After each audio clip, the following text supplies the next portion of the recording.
Good day, uni students. I'm Norman Warburger.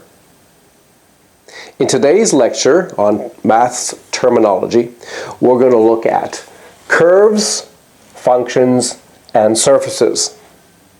So we're going to have a chance to review some important facts about calculus-related notions. So let's start off with the idea of a curve.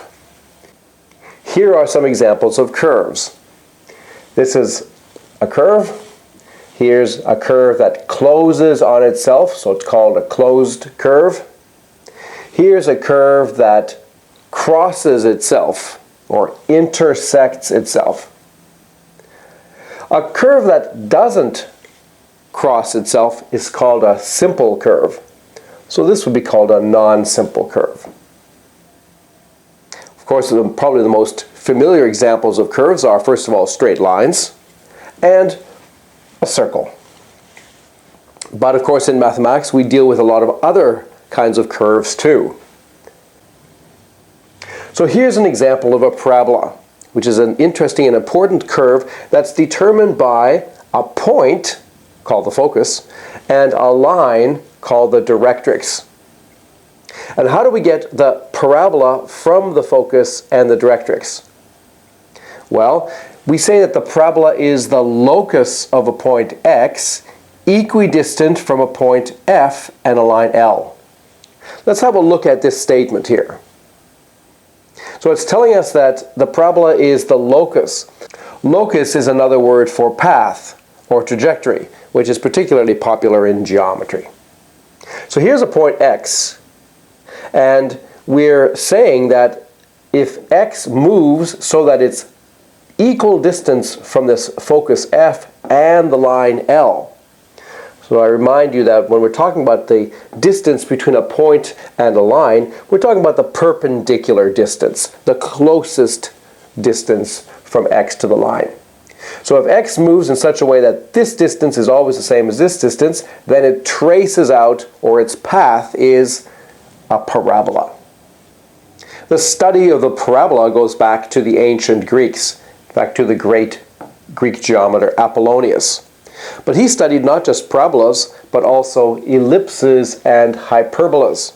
So let's review their definitions and their meanings. These are closely connected with the parabola. So here is an ellipse. It has two foci, F1 and F2, and two directrices, L1 and L2. So the plural of focus is foci. It's coming from the Latin, so it's a Latin word, and in Latin, if a word ends in us, then its plural is usually just an I. So one focus, two foci. One directrix, two directrices. That's another form for the plural. So how do we define an ellipse?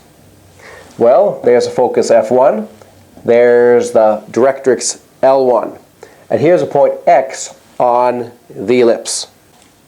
And now x always has the property that the distance from x to F1 divided by the distance from x to L1, the directrix, is a fixed ratio, epsilon. And that ratio is less than 1. So this to this is some fixed number, maybe a half or 3/4 or something like that. There's another characterization of an ellipse in terms of the foci, namely this one here, that the sum of the distance from x to F1 plus the distance from x to F2 is some constant. So that's another property that defines the ellipse in terms of the two foci rather than in terms of a focus and a directrix. With a hyperbola, there's corresponding definitions. Hyperbola defined in terms of two foci, F1 and F2, and two directrices, L1 and L2. And one definition is the same as this one. The distance from x to F1 and the distance from x to L1, that ratio is epsilon, which is now bigger than 1. This number E is called the eccentricity of the conic. It's less than 1 for an ellipse, it's bigger than 1 for a hyperbola, and for a parabola, it's exactly equal to 1. So the case of a parabola is between the ellipses and the hyperbolas. The hyperbola can also be defined in terms of a condition like this, but now it's the difference between the distance from x to f1 and x to f2, which is constant. A hyperbola has something else that an ellipse doesn't. It has two special lines called the asymptotes. And these lines have the property that as we move further out on our picture, or if we scale outwards, we see that the hyperbola approaches the asymptotes.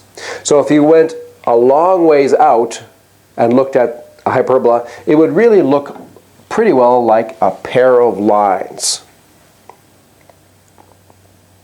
Now the ancient Greeks, Apollonius, thought of the ellipse, parabola, and hyperbola as sections of a cone. All right, so here's a cone in 3 dimensions, and if you slice this cone with a plane, you get what's called a section. So when you slice something with a plane, you get a section. And so this is called a conic section because it's a section of a cone. And depending on the plane that you're using, you can get either an ellipse, say like this, or a parabola, in case you've got a plane which is exactly parallel to one of the lines of the cone, or a hyperbola when your plane is something like this and cuts both the upper and the lower parts of the cone. So this is a unified way of thinking about the conic sections. That shows that, in fact, the parabola really is sort of balanced between the case of an ellipse, like this, which cuts just one cone, and the case of the hyperbola, which cuts both parts of the cone. When Descartes introduced coordinates for geometry, then a whole new way of thinking about curves was possible. The idea of an algebraic curve is that it's a curve that's defined by a polynomial in x and y being set to 0. So if you have an arbitrary polynomial in variables x and y, and you set it equal to 0, then you can think about the points x and y that satisfy that polynomial as defining a curve in the plane. And that kind of curve is called an algebraic curve. This gives us a powerful way of thinking about geometrical objects algebraically. The simplest examples are the lines, equations where the polynomial is a linear polynomial. For example, 3x plus 4y equals 6. This is an equation of a line. In high school, one often rewrites this kind of equation by bringing the y on one side and all the other terms on the other side. So we could rewrite this as y equals minus 3/4 x plus 3 over 2. In high school language, then you could see that this is a line whose y-intercept is 3 over 2. That point there is 3 over 2 on the y-axis. And the slope of that line is minus 3/4. That's the slope. But for university work, it's often preferable to think rather about this more symmetrical form for the line, because it treats x and y equally. It's especially important in linear algebra. So try to get used to thinking about lines not just in this way, but also in this way. When we do that, we see that it's not just the y-intercept that's important, but also the x-intercept is equally important. So the x-intercept here is obtained by setting y equal to 0. If you set y equal to 0, it means you're on the x-axis, and so x is equal to 2. while the y-intercept is obtained from here by setting x equal to 0 and solving for y to get 6 over 4 or 3 over 2. All right, so that's an example of an algebraic curve, which is of the simplest kind. It's of degree 1. If we go up to degree 2, then we encompass the conic sections of Apollonius. This was an important insight that Descartes had. He realized that he could study the conic sections of the ancient Greeks purely algebraically using second-degree polynomials. Polynomials of x and y of degree 2. So, for example, x squared plus y squared equals 1. I hope you'll all recognize that that's a unit circle. On our diagram, x squared plus y squared equals 1 would be a circle like this. What about x squared minus y squared equals 1? Well, that's a hyperbola. That would look like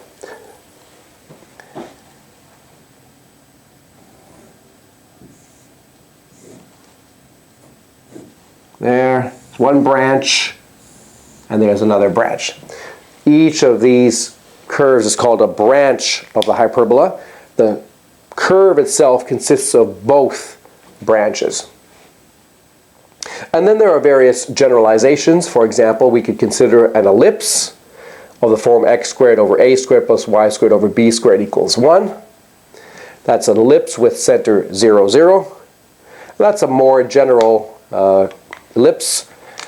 For example, depending on what a and b would be, it might be an ellipse that looks something like that. And if you change the plus sign to a minus sign, then you get a hyperbola with center 0, 0. So these are examples all of algebraic curves, degree 2, polynomials in x and y defining ellipses, hyperbolas, parabolas, circles.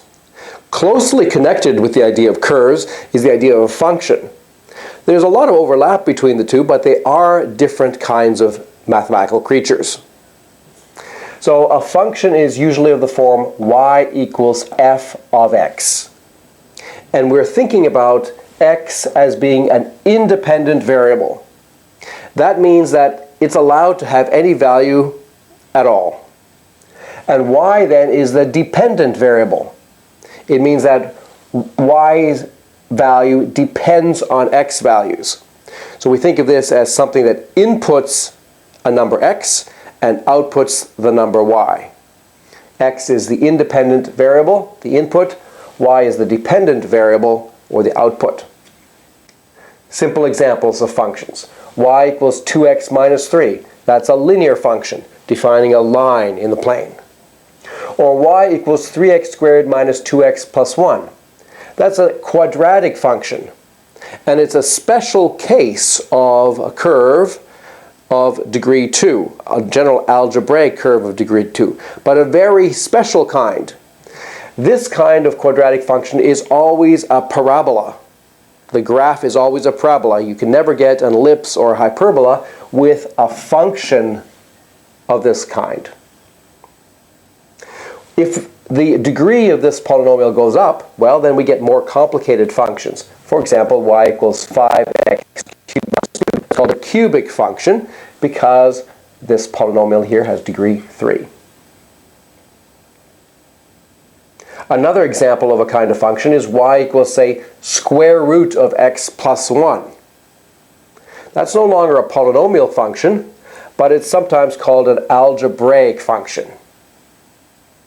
This is a little bit unfortunate terminology. If it was up to me, we would not use this terminology, but it is sort of standard.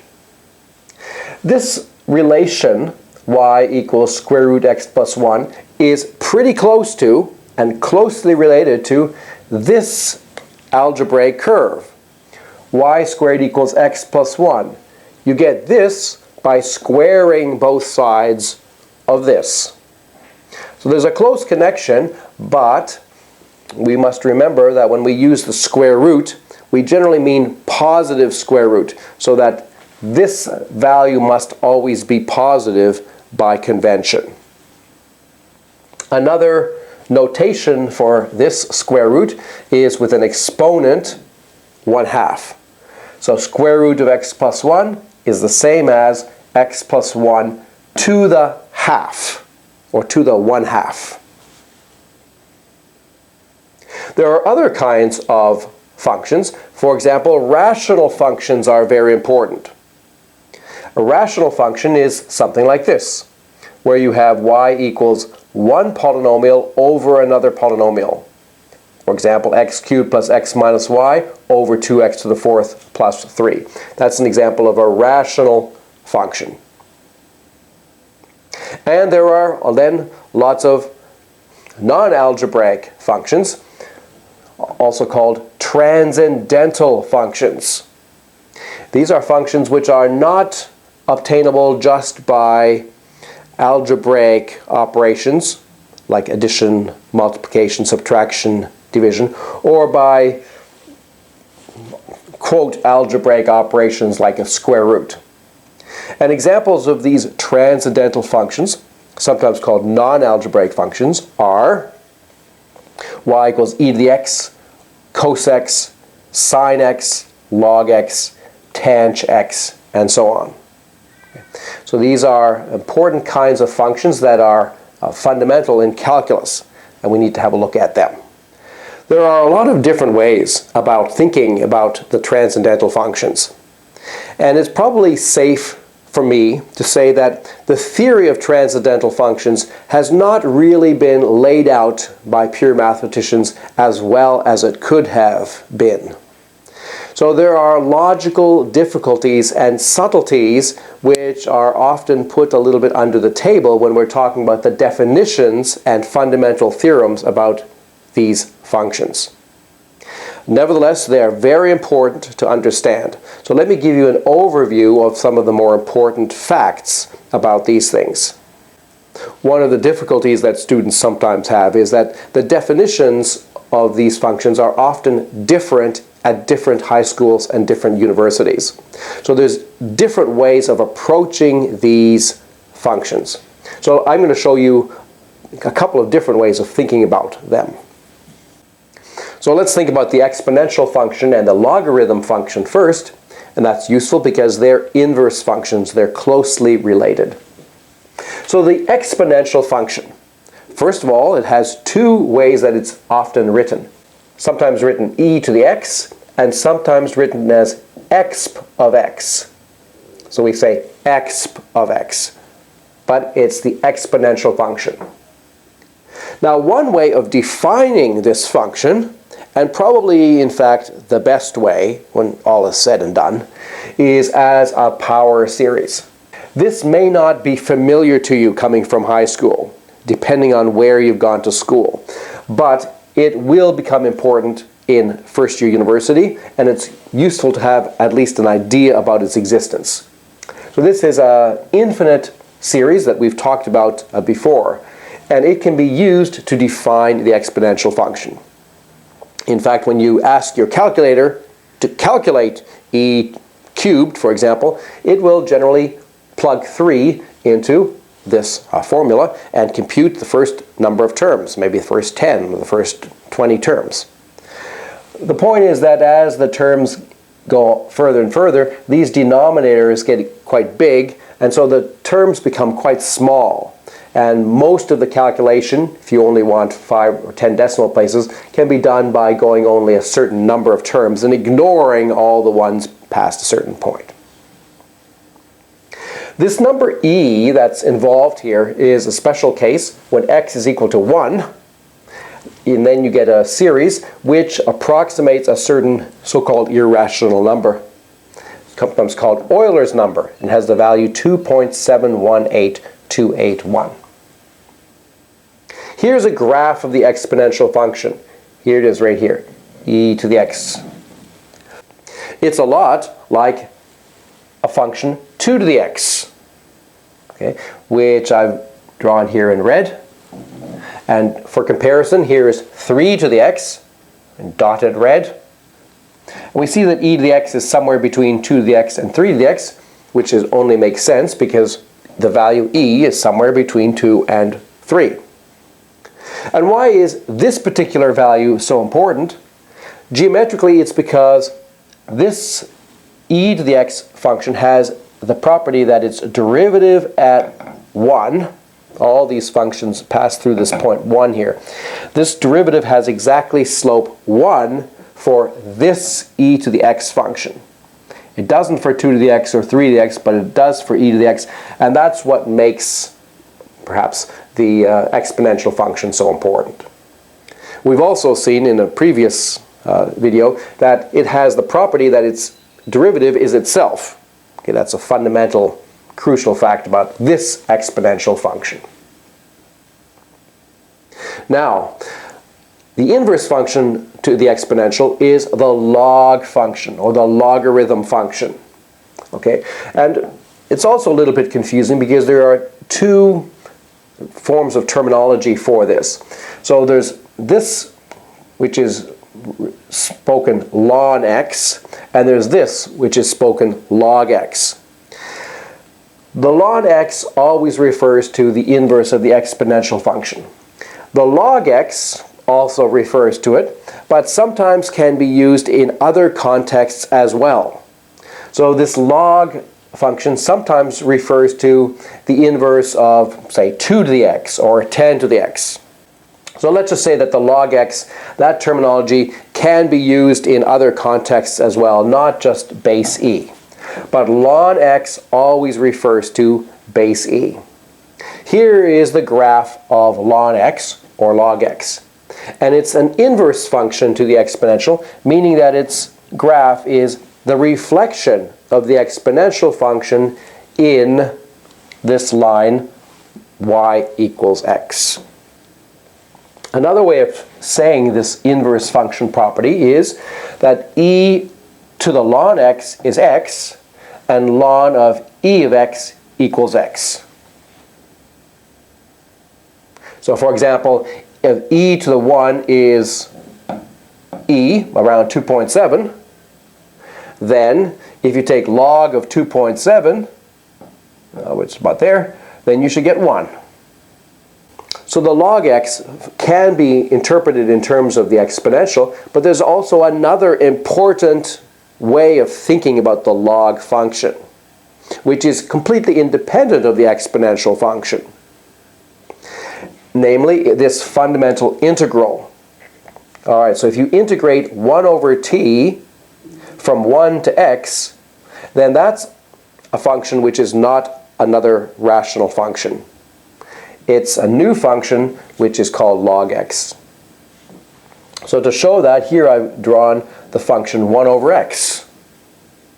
And this integral is represented by the area under 1 over x from 1 to, say, x.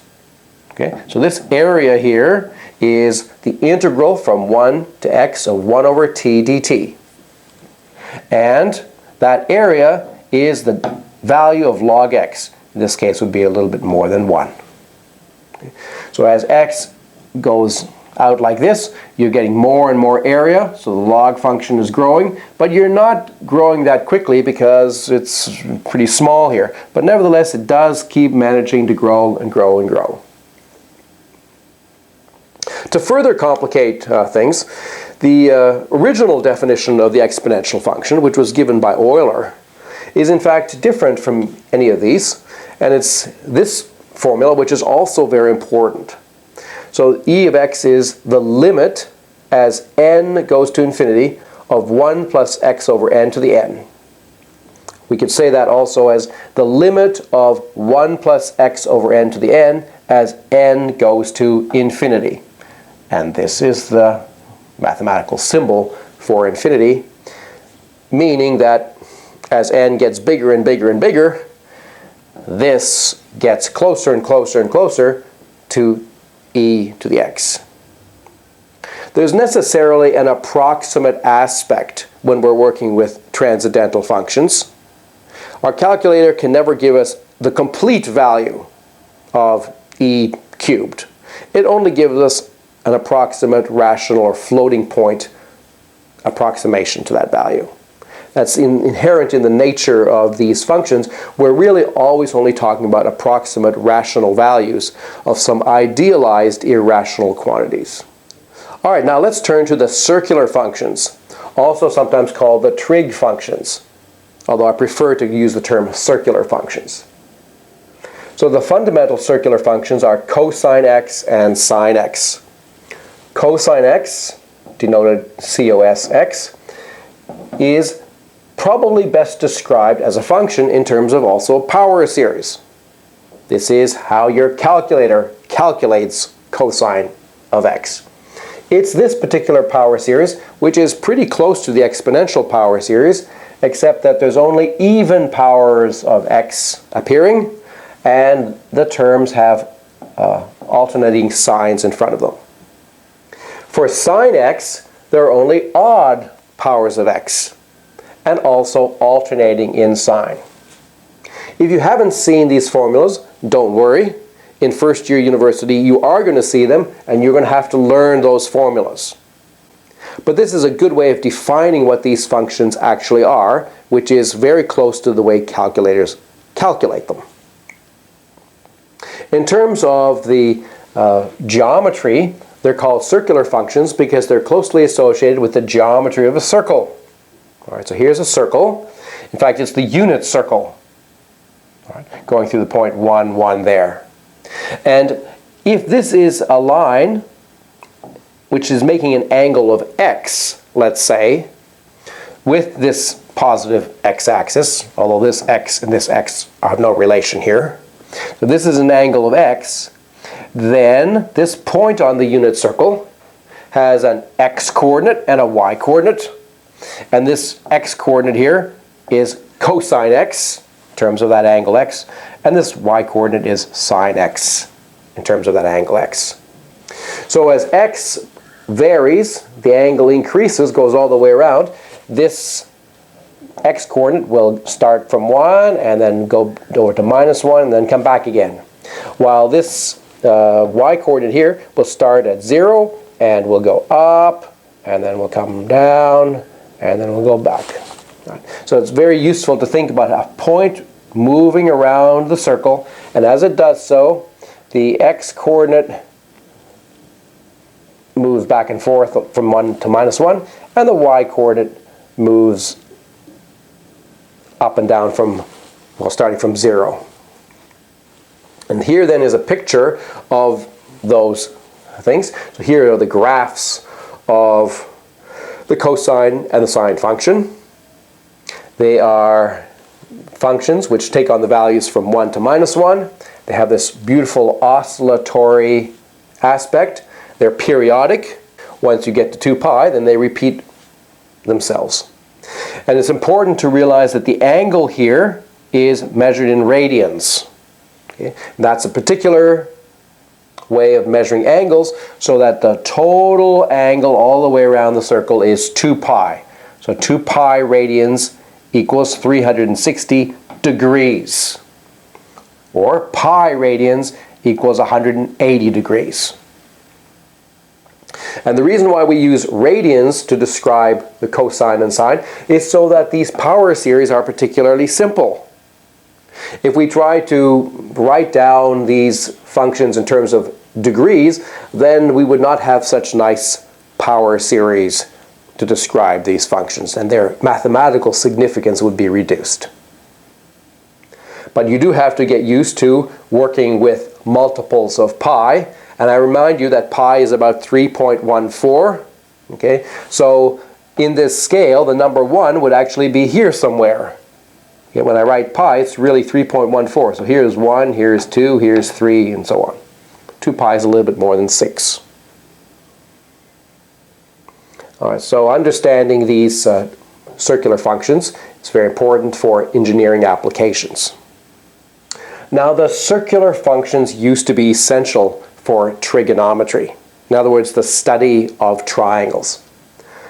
Interestingly, that is no longer the case due to the exciting development of rational trigonometry, which is a far superior and more efficient and more elegant way of studying triangles and making computations with triangles that are geometrical. However, the circular functions are still important for harmonic motion. If you have harmonic motion, uniform motion around a circle, then the circular functions are crucial. And related Fourier analysis and differential equations, they still play a role. But nevertheless, it's probably going to be a few decades before most university departments catch on to rational trigonometry. If you come to UNSW, you have a big advantage because you can come to my seminars and you can talk to me about it. I'll tell you about rational trigonometry. But otherwise, it will probably be a few decades before my colleagues around the world catch up to this. And in the meantime, you are forced to use this old-fashioned trig story that you've spent a lot of time in high school learning. And let me remind you, the basic setup there is you're studying a right triangle from the point of view of lengths. So here are the side lengths of this right triangle. And here's an angle theta measured in radians. So the connection with the trigonometry is through these familiar formulas, that the cosine of theta equals A over C. This length divided by this length is another way of thinking about what the cosine of that angle is. And this length, B over C, is the definition of the sine of this angle. And I probably should mention one of the other circular functions, the tan or tangent function, which is sine theta over cos theta. In this case would be B over A. Now, when you're using this kind of old-fashioned trigonometry to do calculations, you have to be very familiar with two important triangles. The reason is because this old-fashioned trigonometry is actually not that powerful. And without a calculator, it's very hard to deal with triangles which are not of this kind. It's actually a rather limited range. So that's why even at the university level, whenever you have problems involving some geometry and with some calculations that students are asked to make, it will invariably be, 98% of the time at least, these two triangles or variants of them that appear. And so this is the 1, 1 root 2 triangle, which besides a right angle here has angles of pi by 4 here and here, or 45 degrees. And then we all know that cosine of pi by 4 and sine of pi by 4 are equal. They're both equal to 1 over root 2. This one here is a little bit trickier. This is the 1, 2 root 3 triangle. It has a hypotenuse of 2, side of 1 and side of root 3. And here the angle is pi by 6 or 30 degrees. And here the angle is pi by 3 or 60 degrees. And if you remember this triangle, then you can remember the various values of cosine and sine. So cosine of pi by 6 is root 3 on 2, and that's the same as sine of pi by 3, root 3 on 2. And cosine of pi by 3 and sine of pi by 6 are both 1 over 2. Right? Pi by 6, sine is 1 over 2, and for pi by 3, the cosine is 1 over 2. So it's important to memorize these relations and these relations because in most tests and quizzes and so on involving some kind of trigonometrical calculations, chances are it's this that's going to form the basis of the examples. Because my fellow mathematicians have not quite yet learned rational trigonometry. But I hope you young people learn some rational trigonometry. It will empower your mathematics considerably. And now let's talk about the hyperbolic functions, which are sort of a bridge from the exponential functions to the circular functions, and have an aspect of both of them sort of mixed together. So here are the two basic hyperbolic functions. The first one, written COSHX, is the cosh function. So we say cosh of x, and its definition is e to the x plus e to the minus x over 2. Here is the function e to the x that we've already seen, and here is e to the minus x. When we take e to the x plus e to the minus x over 2, we're taking the average of those, and that's this function here. That's the cosh function. It may look like a parabola, but it's not. It goes up much faster than a parabola. It has exponential increase.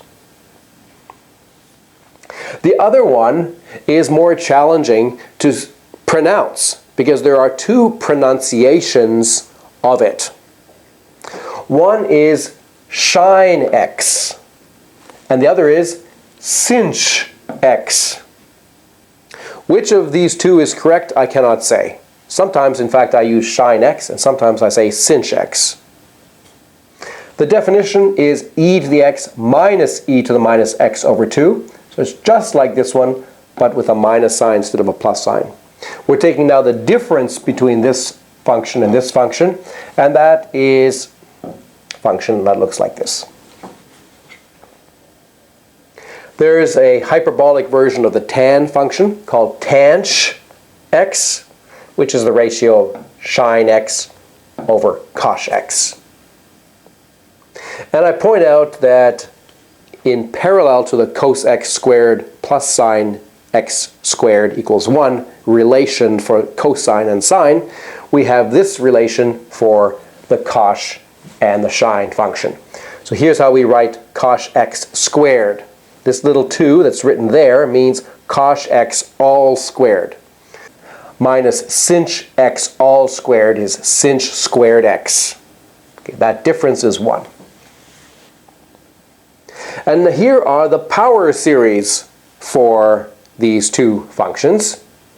And they're easy to see because you just take the power series for e to the x, and then you generate the power series of e to the minus x by replacing x with minus x, and then you take the average, and you will easily see that you get these two expressions. Cosh x is 1 plus x squared over 2 factorial plus x to the 4th over 4 factorial, and so on. All the even powers of x there. And shine x has all the odd powers of x. And this makes it clear that these are somehow closely connected with the cosine and sine functions, even though the graphs are nothing like the cosine and sine functions, because the power series are very close. Right? For the cosine series, we just change every second plus sign into a minus sign, and we get the cosine power series. And for the sine power series, we change every second one into a negative sign, and you get the sine function. So we've covered a lot of material today. Please don't hesitate in going over the video several times to absorb all this information that I'm giving you. Very good review of things that are important for you. In our final slide, we're going to have a look at extensions of curves to 3 dimensions, namely surfaces. Okay. So that's a very big topic. We're just going to touch on a few familiar surfaces. The simplest one is probably a sphere. For example, the unit sphere x squared plus y squared plus z squared equals 1. We visualize that with a graph like this that has 3 axes in 3 different directions. X-axis coming out at us, y-axis here, z-axis here, and equally spaced points, 1, 2, 0, minus 1 on each axis. 0, 1, 2, 0, 1, 2, and so on. And then we can picture or represent 3-dimensional surfaces in this 2-dimensional picture kind of way. Here's then the unit sphere, which has center, the origin, 0, 0, 0, has radius 1, passes through these coordinate vectors, say 0, 1, 0. A generalization of that would be an ellipsoid, where we are allowed to modify the coefficients. Here's a standard form for the ellipsoid, and that's what you get when you take a sphere and you distort it in the 3 different directions, something like a football. Now its cross-section, each of its 3 cross-sections, is in general an ellipse. Ellipse there, ellipse there, and an ellipse there. Some other important surfaces are hyperboloids. What you get when you take a hyperbola and you rotate it. So this is a surface of revolution. And in the coordinate system, this is an equation of such a hyperboloid. X squared plus y squared minus z squared equals 1 is this kind of hyperboloid. It's actually quite an interesting surface because it's a ruled surface. There are actually lines that lie on the surface. In fact, the surface is generated by taking an equatorial circle and taking a line like this, which is at some kind of angle, and then just rotating it around. As you rotate it around, it will sweep out this hyperboloid. A variant is with this equation here with the plus sign here changed with a minus sign. In that case, you get a hyperboloid of revolution of a different kind. Now if we have a hyperbola like this and we revolve it around the z-axis, we get these two sheets, hyperbolic kind of cups. This is sometimes called a hyperboloid of two sheets. This is a hyperboloid of one sheet.